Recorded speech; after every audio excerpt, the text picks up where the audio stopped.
দেখি রাসূল আকরাম সাল্লাল্লাহু আলাইহি ওয়াসাল্লাম 10,000 বাহিনী নিয়ে মক্কায় প্রবেশ করলেন, খানায় কাবায় প্রদক্ষিণ করলেন, 2 রাকাত নামাজ পড়লেন, 360টি মূর্তি ভেঙে দিলেন।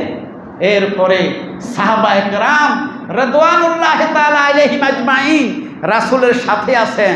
রাসূলের হাতে চূড়ান্ত সুযোগ, বিরুদ্ধবাদীদেরকে কি করে দেওয়া, নাস্তা নাবুদ করে দেওয়া, শায়েস্তা করা, দুনিয়া থেকে নিভিয়ে দেওয়া, এই সমস্ত সুযোগ রাসূলের হাতে ছিল কিনা? কথা বলেন, ছিল কিনা?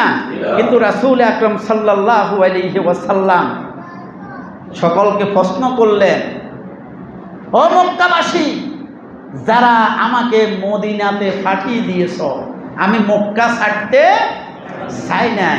মক্কা আমার জন্মভূমি, আমাকে তোমরা সেখান থেকে বিতাড়িত করেছ।